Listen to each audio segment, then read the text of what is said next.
সরো মামা, সরো এদিকে দাও।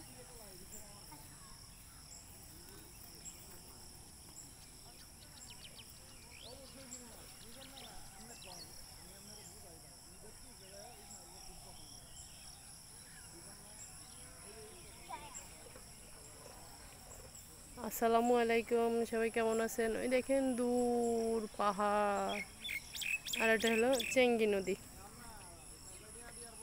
এই যে এখন পানি আরো কম ছিল, এই যে বৃষ্টি হলো, যে ঘূর্ণিঝড় হলো, যে তখন পানি বেড়ে গেছে। তারপরে ওই পুরাটা পাহাড় এই পর্যন্ত ডুবে গেছিল, একদম এই পর্যন্ত হয়েছিল। এখন পানি কমে গেছে। এই যে মাছ ধরতেছে, জাল পালাইছে উনি,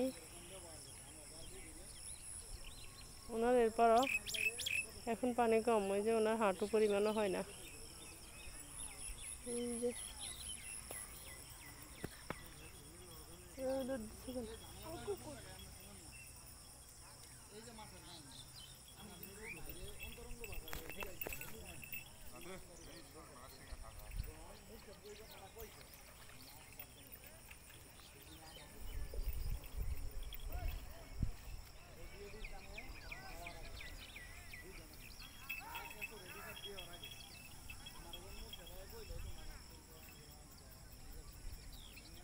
এই অনেক উঁচু পাহাড়,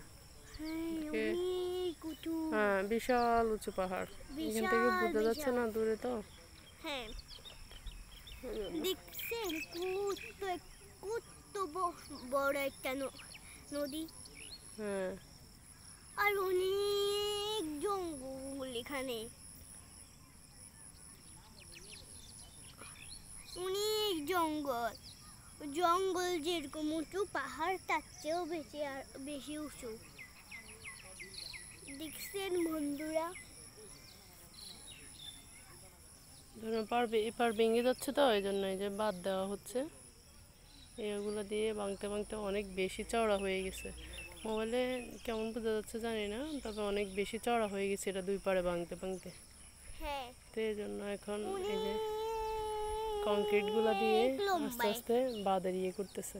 হ্যাঁ, এই যে মানে এই নদীটা আপনারা যতটুকু মোবাইলে দেখতেছেন, জানেন এটা কিরকম লাগতেছে, তাও এই নদীটা অনেক লম্বা।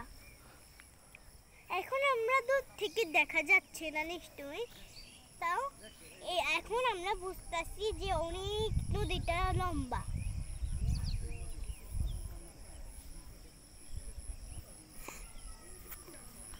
প্রিন্সেস, এটা আমার প্রিন্সেস গো, এটা হলো আমার প্রিন্সেস।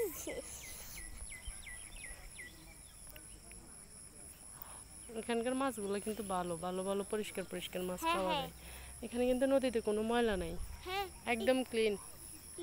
নদীতে কত ময়লা আবর্জনা বেশি আসে না, একদম এটা দেখি যে খুবই ক্লিন। একটু পানি গোলা, বৃষ্টি হয়েছে তো পানি গোলা থাকবেই, কিন্তু কোনো ময়লা টয়লা বেশি যাতে দেখি না। পুরো যতটুকু দেখানো হচ্ছে ততটুকু একদম পরিষ্কার, অনেক সুন্দর। হ্যাঁ ওইটা পানির স্রোত, পানি যাচ্ছে যে ওদিক থেকে ওদিকে চলে যাচ্ছে, ওইদিকে মানুষ গোসল করতেছে।